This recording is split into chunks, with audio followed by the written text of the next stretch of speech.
안녕하세요. 오늘 우리가 함께 나눠볼 이야기는요, 바로 우리의 진정한 집에 대한 겁니다. 우리 모두가 너무나 잘 아는 아주 친숙한 경험에서부터 한번 시작해 볼까 해요. 자, 여러분은 여행 좋아하시나요? 아마 대부분 좋아하실 텐데요. 우리 보통 휴가 계획 세울 때 막 설레는 마음으로 여행 책자 뒤져보고 인터넷 검색하면서 어딜 갈지 알아보잖아요. 정말 신나죠. 그렇게 떠난 여행, 물론 정말 즐겁죠. 그런데 사실 그거 아세요? 그 즐거움보다 더 큰 즐거움이 있다는 거. 바로 긴 여행을 마치고 집으로 돌아올 때 느끼는 그 안도감, 그 편안함. 아, 이제 다 왔다. 조금만 더 가면 우리 집이다.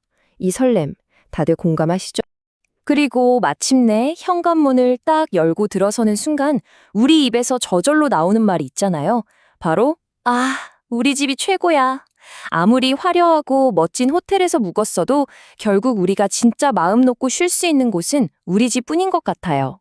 그렇다면 말이죠. 그냥 시멘트랑 벽돌로 지은 이 건물을 이렇게 특별한 우리 집으로 만드는 건 과연 뭘까요? 이 물리적인 공간을 넘어서는 집의 진짜 의미를 지금부터 한번 파헤쳐 보겠습니다. 집은요, 그냥 잠만 자는 건물이 아니에요. 우리 영혼의 안식처라고 할 수 있죠.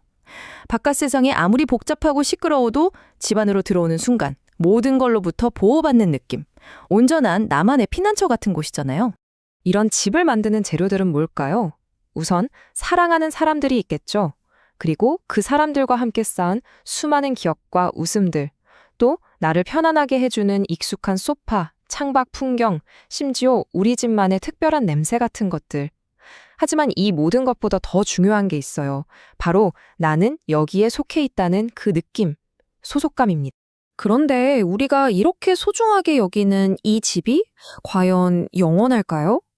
여기서 분위기를 살짝 바꿔서 우리가 발 딛고 사는 이 땅의 집에 대해 조금 더 깊이 생각해 볼 필요가 있을 것 같아요.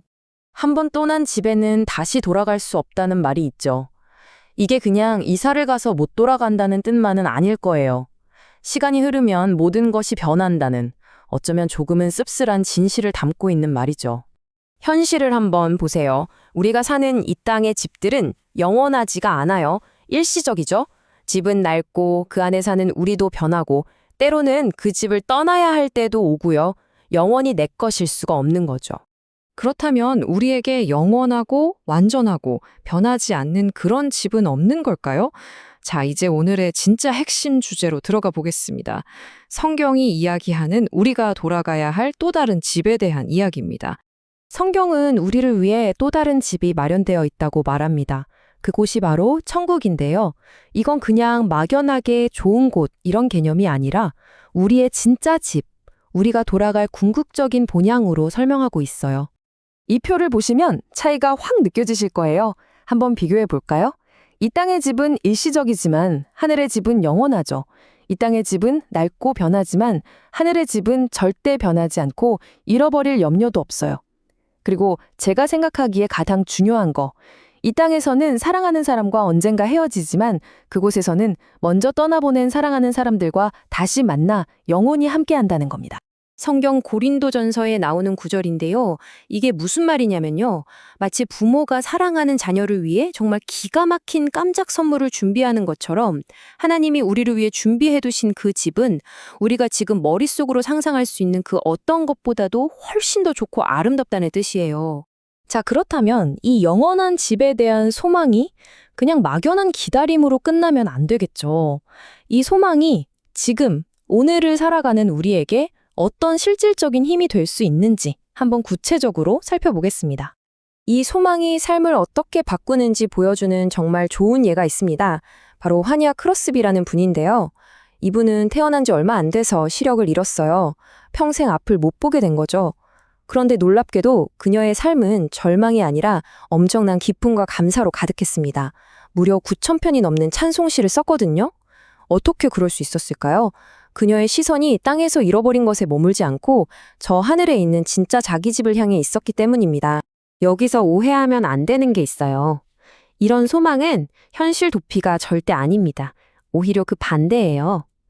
캄캄한 밤바다를 항해할 때 북극성을 보고 방향을 잡는 것처럼 이 소망은 우리 인생의 분명한 목적과 방향을 제시해주는 우리 삶의 든든한 닻이 되어줍니다.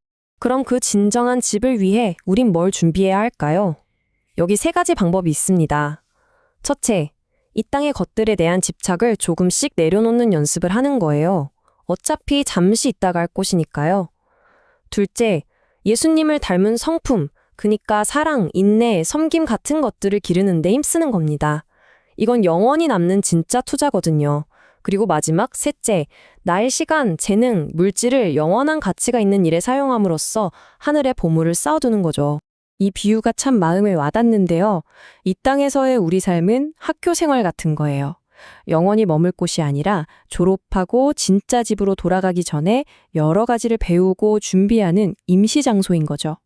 이 학교 생활을 잘 마치면 드디어 그토록 그리워하던 진짜 우리 집으로 돌아가게 되는 겁니다. 자, 오늘 이야기의 마지막입니다.